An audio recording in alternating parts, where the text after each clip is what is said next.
नमस्कार, मैं आरबी सिंह यादव और आप देख रहे हैं मेरा YouTube channel RB Singh Yadav editor. आज एक बार फिर हम आपके सामने हैं और आज जो दिन भर के ताज़ा हालात हैं, शाम के 5 बजने वाले हैं और अब हम जब वीडियो लोड करेंगे तब तक कई चीज़ें बदली हैं। पहली चीज़ बदली है, बीजेपी के कुछ वरिष्ठ नेताओं की जेपी नड्डा के घर पर बैठक हुई है। उसमें ये पता चला है कि किस पार्टी को कौन सा मंत्रालय दिया जा सकता है, नहीं दिया जा सकता है, इस बात पर गहन चर्चा हुई है। हालांकि हम इस बात की कोई पुष्टि नहीं करते, लेकिन बैठक जरूर हुई है जिसमें राजनाथ सिंह और जेपी नड्डा और अमित शाह, ये 3 बड़े नेता उस बैठक में शामिल हुए हैं।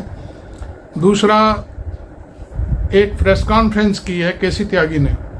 वो जनता दल यूनाइटेड के राष्ट्रीय प्रवक्ता भी हैं और वो वही बोलते हैं जो नीतीश कुमार उनको ब्रीफ करते हैं। ये बात बहुत महत्वपूर्ण है। मैं आपको बता दूं कि केसी त्यागी ने जो बातें कही हैं वो बहुत ही मार्केबल हैं। वो इसलिए मार्केबल हैं कि जो अग्निवीर योजना है उस पर उन्होंने तल्ख होकर के बात की है और वो उन्होंने कहा है कि सरकार बनने से पहले इस बात पर चर्चा होनी चाहिए एनडीए की बैठक में। इसके मायने क्या है? इसके मायने ये हैं कि अग्निवीर योजना को ख़त्म किया जाए। उन्होंने साफ किया कि इसकी वजह से एनडीए को वोट कम मिला है और उसको भरपूर सहयोग नहीं किया जनता ने अग्निवीर का विरोध किया है, मतदाता रुष्ट रहा है। तो ये सारी बातें इस समय कहने का सीधा सीधा अर्थ है कि जनता दल यूनाइटेड की तरफ से बहुत बड़ी बार्गेनिंग हो रही है। और इस तरह के एक और चीज़ मैं कहूँगा, तब मैं अगली बात पर आऊँगा। एक चीज़ और हुई है कि जो जातीय जनगणना है उनका कहना था कि देश में सबसे पहले बिहार ने रास्ता खोला है जातीय जनगणना का और वो जातीय जनगणना होनी चाहिए। उन्होंने कहा, उन्होंने साफ भी किया, थोड़ा थोड़ा बोले कि नरेंद्र मोदी इस गणना के खिलाफ नहीं थे, लेकिन फिर भी इस पर स्पष्टीकरण आ जाना चाहिए। अब ये 2 बातें उठी हैं, बहुत ही मजबूत बातें हैं और इन बातों के मायने क्या हैं, अर्थ क्या हैं, ये समझिए। भीतर की बात यह है कि बहुत बड़ी बड़ी चीज़ें मांगी जा रही हैं। 5-6 मंत्रालय मांगे जा रहे हैं नीतीश कुमार की तरफ से। हो सकता है कि डिप्टी पीएम का भी पद मांगा जा रहा हो, जो भी है। चूँकि वो अंदर की बातें हैं, वो सार्वजनिक की भी नहीं जा सकती और कोई अपने आप अपनी बात कहना भी नहीं चाहेगा। लेकिन मुद्दों की बात जरूर उठाई गई है और वो मुद्दे हैं जातीय जनगणना और अग्निवीर योजना। क्योंकि इस पर उनका जो पहले का इंडिया गठबंधन है जिसकी नींव जदयू अध्यक्ष नीतीश कुमार ने रखी थी, उसमें ये सारी चीज़ें उस समय कांग्रेस के साथ राहुल गांधी को बताई गई थी और राहुल गांधी ने वो मुद्दे इस जो लास्ट का इलेक्शन हुआ है 2024 का संसद का, इसमें उठाया है। तो मैं आपको जो मेरी अपनी शंका है वो मैं आपके सामने रखता हूँ। बाकी आप जानो, मेरे वीडियो को पसंद करो नहीं करो, वो एक आपकी अपनी सोच है। नीतीश कुमार एनडीए से अलग होने के लिए ये इस तरह के रास्ते खोज रहे हैं केसी त्यागी के थ्रू। एनडीए से पिंड कैसे छुड़ाया जाए, इसलिए हम ये दोनों मुद्दों को पहले रखते हैं, जिससे एनडीए या तो इन मुद्दों को मान ले और सरकार बनते ही दोनों चीज़ों पर दस्तखत कर दे कि भाई जातीय जनगणना कराओ और अग्निवीर योजना ख़त्म करो। इसके लिए शायद नरेंद्र मोदी तैयार नहीं हो दोनों मुद्दों के लिए। तो बात पहले ही एक मीटिंग और होनी है शायद इसकी एनडीए की, शायद वो 8 तारीख को होगी। 7 को कल उसकी भारतीय जनता पार्टी की मीटिंग है जिसमें नरेंद्र मोदी को नेता चुना जाना है। अब वो बात अलग है कि नेता चुने जाएंगे कि नहीं चुने जाएंगे, वो एक अलग कहानी है। लेकिन 8 को फिर एनडीए की बैठक की सूचना है। तो एनडीए से अपना पिंड छुड़ाने के लिए हो सकता है केसी त्यागी के थ्रू ये बात जनता दल यूनाइटेड के जो चीफ मिनिस्टर हैं हमारे माननीय नीतीश बाबू, वो ये सब कहलवा रहे हैं कि कैसे भी करके दूर हो जाए और वो फिर बाद में एनडीए के साथ आ जाए। तो ये एक संभावना है, मेरा ना कोई दावा है ना मैं कुछ कह सकता हूँ, लेकिन एक पत्रकार और एनालिसिस्ट के जरिए अपना जो मेरा दिमाग है वो ये कहता है कि इस तरह का पिंड छुड़ाने का ये बहुत बड़ा एक फॉर्मूला है। ये तो बात रही नीतीश कुमार की। अब मैं आता हूँ नायडू बाबू के पास। नायडू बाबू बहुत ही गजब के राजनीतिक रहे हैं। उनके भी बहुत बड़े सुझाव हैं, अभी फिलहाल सुझाव हैं। सबसे पहला सुझाव ये है कि वो आंध्र के चीफ मिनिस्टर बनेंगे, पहले शपथ ग्रहण करेंगे, हो सकता है कल करें परसों करें, उसके बाद फिर वो इधर एनडीए के नेताओं से बात करेंगे। तो सबसे पहले उनका जो एक सुझाव आया है वो है कि लोकसभा स्पीकर उनको चाहिए, पहली बात। और उन्होंने जो कुछ और दूसरे मंत्रालय हैं उनकी भी डिमांड करी है, वो हमने पिछले वीडियो में आपको बता दिया था। वित्त मंत्रालय भी मांग रहे हैं वो, और कई एक मंत्रालय हैं जो, और हाँ, होम मिनिस्ट्री मांग रहे हैं जो इस समय अमित शाह के पास है। उनका ये भी कहना है शायद अंदर खाने के अमित शाह गृह मंत्री नहीं बनने चाहिए किसी भी सूरत में। तो हो सकता है उस पर बात बन जाए कि भाई चलो राजनाथ सिंह को गृह मंत्री बना दो, जो भी है वो एक बात अलग है, लेकिन बहुत बड़ी बार्गेनिंग है। इसके पीछे के कारणों के बारे में मैं आपको बता दूं।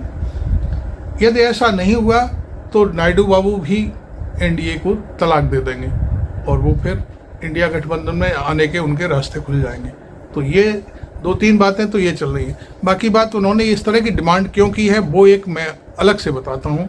वो कहानी ये है कि जब लोकसभा का स्पीकर भारतीय जनता पार्टी का होगा तो किसी भी दल के सांसद की एक चिट्ठी पर वो 2 मिनट में ऐसे करके, ऐसे उंगलियों में उसको दूसरे दल की सदस्यता ग्रहण करा देगा और कोई कुछ नहीं कर पाएगा उसमें, ना कोई अदालत कुछ कर पाएगी क्योंकि स्पीकर का मसला है। हाँ, अदालत तब बात करती है जब कोई दबाव में, कोई राजनीति में इस तरह की कोई कहानी हो रही हो, दबाव में किया जा रहा हो, लेकिन अदालत आमतौर पर स्पीकर के फैसलों में ज़्यादा कोई दखलंदाजी नहीं करती है। तो ये सारी चीज़ें इसलिए हो रही हैं कि उनको भी डर है कि मेरी पार्टी को तोड़ करके कहीं भारतीय जनता पार्टी में नहीं मिला लिया जाए। अब इन दोनों बातों के ऊपर मैं फिर से आता हूँ। भारतीय जनता पार्टी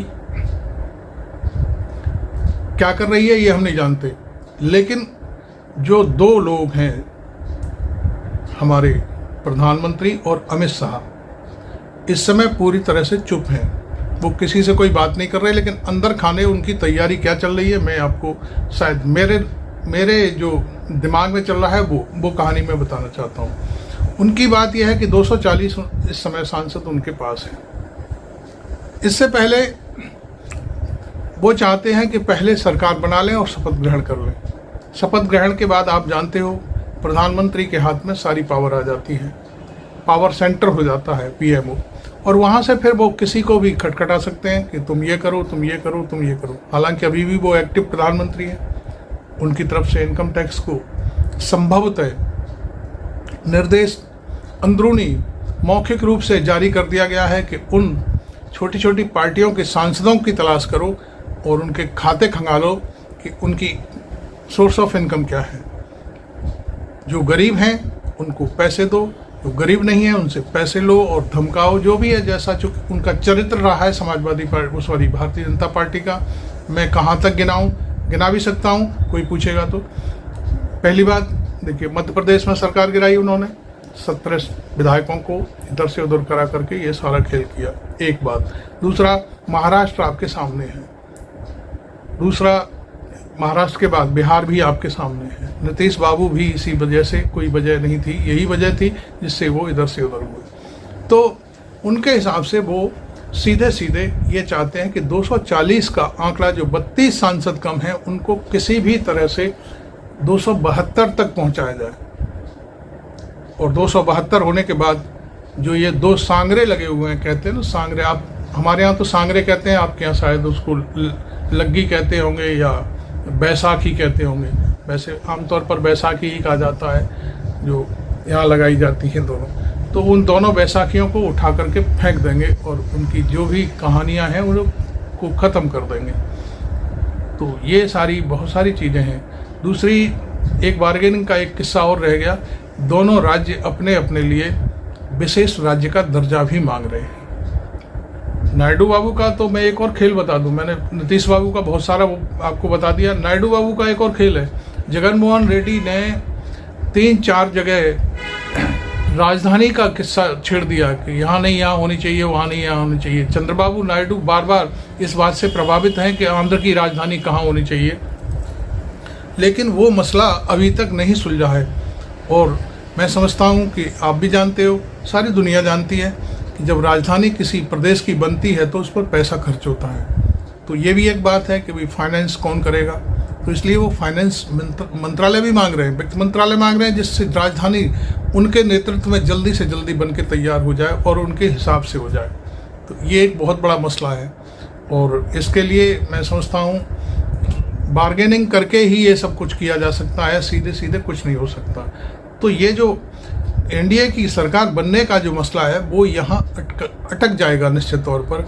और या फिर यह है कि नरेंद्र मोदी अभी फ़िलहाल सब कुछ हाँ कर देंगे और उसके बाद ये जो मैंने किस्सा बताया पार्टियाँ तोड़ने का, अब उस पार्टी में सबसे पहले चिराग पासवान की पार्टी टूटेगी। बताइए, आप मुझसे कहोगे कि आपको कहाँ से सपना आ गया। अरे भाई, चिराग पासवान की पार्टी पहले टूटी है, दोबारा टूट जाएगी। 4 सांसद हैं, 1 मिनट में इधर बीजेपी में आ जाएंगे, लोकसभा अध्यक्ष उनका होगा, 2 मिनट में उनको भारतीय जनता पार्टी की सदस्यता ग्रहण करा दी जाएगी, अकेले खड़े रह गए चिराग पासवान। तो क्या से क्या नहीं हो सकता। आज की दुनिया में पॉलिटिक्स कहाँ से कहाँ जा रही है, किसी से छुपी थोड़ी है ना। मैं ही अकेला थोड़ी जानता हूँ, सारी दुनिया जानती है इन सब चीज़ों को। ऐसे ही अब पासवान के 4 हो गए, 16 सांसद निर्दलीय हैं इस समय। एक निर्दलीय तो पप्पू बाबू को तो कोई तोड़ नहीं सकता, वो बहुत ही बड़े क्या कहना चाहिए खुददार व्यक्ति हैं, वो नरेंद्र मोदी के लिए कभी हाँ नहीं भरेंगे। तो 16 सांसद और हैं निर्दलीय हैं, वो सारे छोटी छोटी पार्टियां हैं उनकी, तो वो भी समायोजित हो जाएंगे। पैसा किसको बुरा लगता है, आप बताइए। हो सकता है मुझे बुरा लगता हो, क्योंकि मैं एक सत्संगी हूँ और मेरी इस तरह से कोई भावना नहीं है कि मैं काला धन या इस तरह की चर्चा हूँ और उस तरह की बातों पर भरोसा करूँ। मैं जहाँ हूँ उसी में खुश हूँ, मेरी कोई चाहत नहीं है। तो मैं आपको बता दूं, हर इंसान एक जैसा नहीं होता। देखिए, हाथ में 5 उंगली हैं, 5 उंगली एक जैसी तो नहीं है। तो इसलिए ये 16 सांसद भी येन केन प्रकारेण किसी न किसी रूप में भारतीय जनता पार्टी की सदस्यता ग्रहण कर लेंगे। 60 हो गए, 12 सांसद लाने में कौन सी बड़ी बात है। 12 सांसद में जदयू को ही तोड़ देंगे। अब बताइए, जदयू कितनी बार इधर से उधर हुआ है, आपको सब मालूम है। और भी कई एक दल हैं ऐसे। देखिए, ये मैं इसलिए नहीं कह रहा हूँ, विपक्ष के लोग भी कह रहे हैं। अजीत मुखर्जी ने अभी थोड़ी देर पहले प्रेस कॉन्फ्रेंस में कहा है कि 3 सांसद भारतीय जनता पार्टी के उनके संपर्क में हैं। तो ये तो बातें चलती हैं, केवल मोदी की तरफ से ही नहीं ये होगा दोनों तरफ से हो रहा है। दोनों तरफ की एक मैंने कहानी आपको सुना दी। एक कहानी मैं कल से सुना रहा हूँ महाराष्ट्र की। आपको मालूम है, महाराष्ट्र में शिंदे गुट के 6 सांसद पूरी तरह से हरी झंडी पाने के लिए तैयार बैठे हुए हैं शिवसेना की तरफ से। उद्धव जी एक फ़ोन करें, उद्धव जी उनके फ़ोन को उठा लें, उद्धव जी उनको इशारा करा दें कि आइए, ऐसे करके जा रहे हैं। कल आपने एनडीए की बैठक देखी, मोदी थे, मोदी के बगल में नायडू थे, उनकी बगल में कौन था, नीतीश कुमार थे, और उसके बाद फिर कौन था, आपको शायद मालूम होगा, चेहरा भुजा हुआ था, चेहरा काला पड़ा हुआ था, शिंदे का। चीफ मिनिस्टर हैं इस समय महाराष्ट्र के। चूंकि उनके जो 6 सांसद हैं वो पूरी तरह से शिवसेना में जाने के लिए तैयार हैं, अपनी पुरानी शिवसेना में। हालांकि वो चुनाव चिन्ह के मामले में नहीं है, लेकिन है तो शिवसेना उद्धव ठाकरे की, उसमें जाने के लिए बैठे हुए हैं। एक सांसद है दादा का, वो जैसे तैसे जीता है, मात्र 47 वोटों से जीत के आया है, आपको शायद जानकारी नहीं होगी। मैं अपने पाठकों को बहुत बारीकी से सारी चीज़ें समझाना चाहता हूँ। वो व्यक्ति शरद पवार की पैदाइश है राजनीति में। उसने कुछ दिन पहले भी एक बात कही थी कि मैं कुएं में गिरूं या खाई में गिरूं। उसका कहने का अर्थ ये था कि मुझे इस बात के लिए कहा जा रहा है या तो जेल जाओ, अन्यथा अजीत दादा के साथ जाओ। मेरी मजबूरी थी कि मैं अजीत दादा के साथ गया। ये बहुत बड़ी बात है। 47 वोटों से जीतने वाला व्यक्ति, अब कौन नहीं चाहेगा कि मैं अपने पुराने नेता के पास चलूं? हर व्यक्ति चाहता है। क्योंकि शरद पवार एक बहुत अच्छे इंसान हैं। चीफ मिनिस्टर के तौर पर, कृषि मंत्री के तौर पर, उन्होंने बहुत सारे उद्योग मंत्री भी रहे हैं शायद, उन्होंने बहुत सारी चीज़ें संभाली है। उन्होंने कभी किसी को तंग नहीं किया। तो ये एक, और फिर पार्टी भी अपनी बनाई तो पार्टी चल भी रही है सफलतापूर्वक, लेकिन वो पार्टी तोड़ दी गई। तो वो वापसी तैयारी बैठी हुई है 7 सांसदों की। तो इस तरह से जब मैं एक पक्ष की बात कर रहा हूं तो मैं दूसरे पक्ष की भी बात कर रहा हूं कि भारतीय जनता पार्टी भी चुप नहीं बैठेगी। सत्ता में 10 साल रही है मोदी के नेतृत्व में। इसलिए मैं सबको सतर्क करते हुए सारी बातें बता रहा हूं कि ऐसा भी हो सकता है और वैसा भी हो सकता है। दूसरी बात मैं आपको बता दूं, जो सबसे मज़ेदार बात है वो शायद आपको समझनी होगी। मेरे वीडियो को भी सब्सक्राइब कर लो, नीचे बटन दिया हुआ है सब्सक्रिप्शन का, तो उसको बटन दबा दीजिए। बस ख़त्म कहानी। आप मेरे चैनल के मेंबर हो जाएंगे और आपको जो भी मेरा अगला वीडियो होगा ऑटोमेटिकली आपके सामने होगा, आप मुझे देख सकते हैं। और इस तरह के वीडियो को आप लाइक भी ज़रूर किया करें। लाइक मिलने से मुझे बड़ा अच्छा लगता है कि मेरे को इतने लोगों ने लाइक किया मेरी पत्रकारिता को। खैर, अब जो बात में बीच में अटक गई थी मैं उसको फिर से दोबारा शुरू करता हूँ। महाराष्ट्र में 3 महीने बाद चुनाव है। अब महीना चल रहा है कौन सा? जून, जुलाई, अगस्त, सितंबर और उसके बाद अक्टूबर में चुनाव ड्यू है। सबकी हालत खराब है और इसका जो शुरुआत कर दी है वो फडणवीस ने करी है। फडणवीस घबराए हुए हैं कि अब क्या होगा, हमारी हालत लोकसभा में ऐसी है तो विधानसभा में क्या होगा। इसलिए उन्होंने झटपट महाराष्ट्र की हार का पूरा भार अपने ऊपर लेते हुए कहा कि मैं डिप्टी चीफ मिनिस्टर पद से इस्तीफा दे रहा हूं और अपनी पार्टी के लिए काम करूंगा, संगठन के लिए काम करूंगा। इसके पीछे 2 वजह हैं। एक, वो नितिन गडकरी के बहुत ज़्यादा विरोधी हैं। दूसरी बात, उनको डर सता रहा है कि विधानसभा में शायद खेला खत्म हो जाएगा बीजेपी का। चूँकि अभी खत्म हुआ है, वो आगे भी हो जाएगा। चूँकि सत्ता में बने रहे तो निश्चित तौर पर मानिए कि इनकम्बेंसी फैक्टर महाराष्ट्र में पूरी तरह से लागू होगा। बहुत सारी चीज़ें हैं। अब आपको ये देखिए, ये डर जो सांसद आए हैं चुन करके, शिंदे के और अजीत दा का वो एक सांसद चुन के आया है, उसको भी डर है कि इन फ्यूचर सत्ता कांग्रेस की और उद्धव ठाकरे की और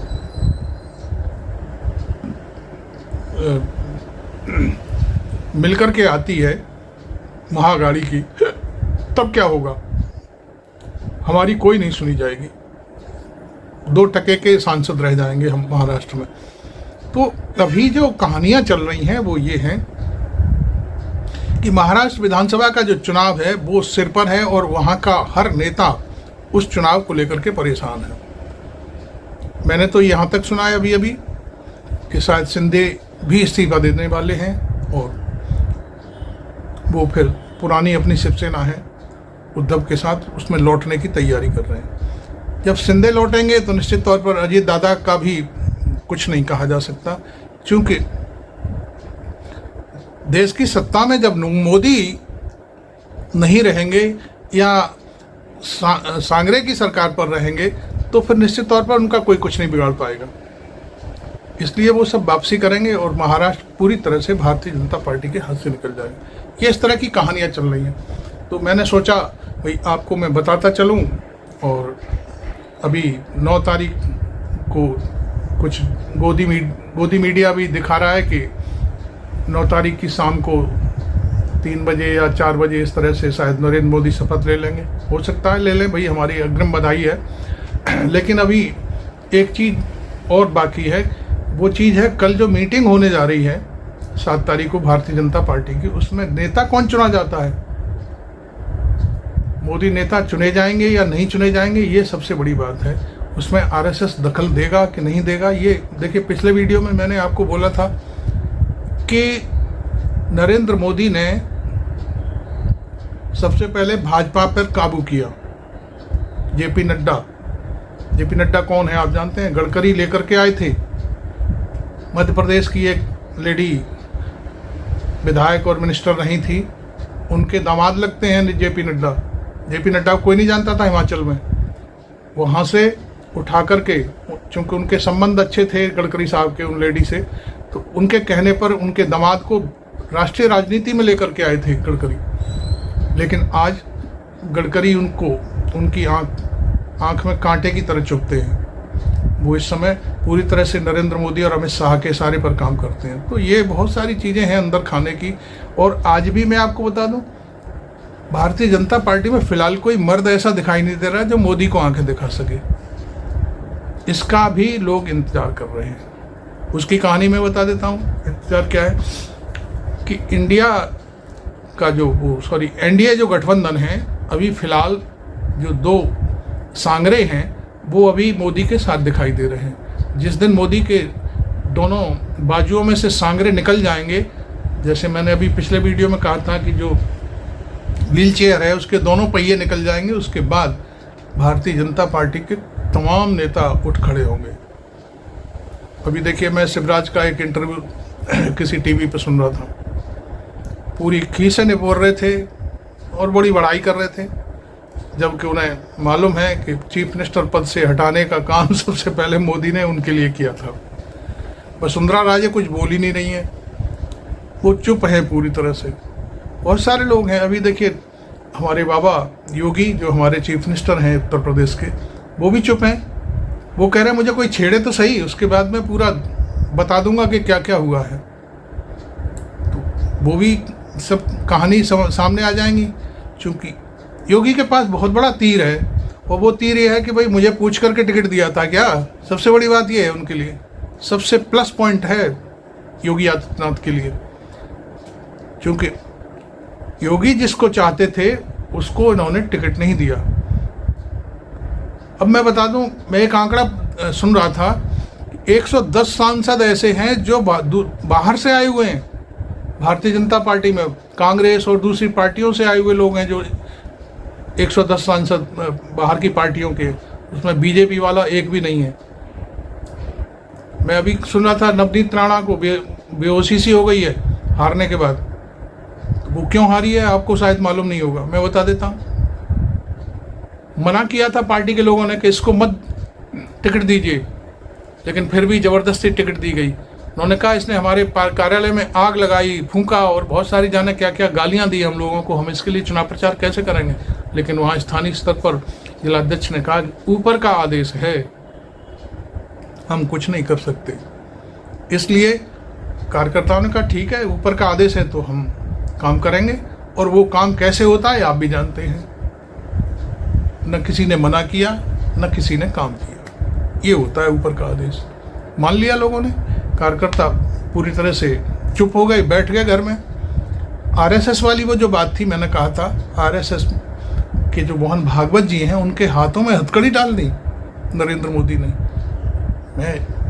मेरी बात को गलत अर्थ मत लेना, हथकड़ी का मतलब ये है उनके चारों तरफ जो घेरा बना दिया सुरक्षा बलों का। वो मोहन भागवत कितनी सांसें ले रहे हैं 24 घंटे में, आप समझ रहे होंगे। मोहन भागवत किससे बात कर रहे हैं, मोहन भागवत से मिलने कौन आ रहा है, ये सारी चीज़ें नरेंद्र मोदी के पास तत्काल पहुंचती थी। तो ये बहुत सारी चीज़ें हैं। मैं आपको बता दूं, सरकार के पास सारे हथकंडे होते हैं, वो किसी को भी 2 मिनट में बधिया बना सकती है, वो चाहे तो किसी को भी उठवा के बंद करवा सकती है। PMLA क्या है, यही है। अभी मैं समझता हूँ अभी तो कुछ ऐसा बिगड़ा भी नहीं है। नरेंद्र मोदी अभी भी एक्टिंग प्राइम मिनिस्टर हैं, ED उनके हाथ में है, CBI उनके हाथ में है। वो एक इशारा करेंगे यूँ करके सारे काम खत्म हो जाएंगे, कोई नहीं रोक पाएगा। और आप जानते हो नरेंद्र मोदी बोलते नहीं हैं। 10 साल में कोई प्रेस कॉन्फ्रेंस तक नहीं करी। चुनाव के दौरान शायद 80-90 इंटरव्यू किए, लेकिन सवाल पूछने की किसी में हिम्मत नहीं हुई। आपने भी देखा, आपने सब देखे ही होंगे, हमने तो नहीं देखे, लेकिन हम सुनते रहते हैं कि किसी पत्रकार में हिम्मत नहीं है कि वो कोई ये सवाल पूछ ले कि अग्निवीर योजना पर आप क्या कहेंगे, जातीय जनगणना पर आप क्या कहेंगे, नोटबंदी पर आप क्या कहेंगे। किसी ने नहीं। जीएसटी पर आप क्या कहेंगे, बेरोजगारी पर आपका क्या विचार है, कुछ भी नहीं कहा। ये बात तक नहीं पूछी कि आप 85 करोड़ लोगों की बात करते हैं जिनको आप नाज बांट रहे हैं। ये तो गरीबी रेखा के भी नीचे हैं। आपका इसमें क्या जाता है? कभी कोई पत्रकार, माई का लाल, कोई सवाल पूछने वाला हो, मुझे बताइए। आंखों में आंखें डाल करके बात कर ले कोई भी पत्रकार भारत का। सब गोदी चैनल हैं, गोदी में बैठ के पत्रकारिता कर रहे थे, पूरा नष्ट कर दी पत्रकारिता देश की। खैर, जो भी है वो उनके साथ है, और मैं समझता हूँ पार्टियों के सामने भी इस चुनाव में जनता ने पूरा यूँ करके आईना दिखा दिया है कि देखो तुम्हारी औकात क्या है। खैर, मैं अब ज़्यादा क्या बोलूँ, वीडियो को यही समाप्त करता हूँ। सब्सक्राइब नहीं किया हो तो बटन दबा दीजिए, फटाफट सब्सक्रिप्शन हो जाएगा, और अगला वीडियो फिर मैं आपसे बात करता हूँ। हो सकता है रात में मेरे को फिर एक बार आना पड़े। Thank you very much. मैं आरवी सिंह यादव।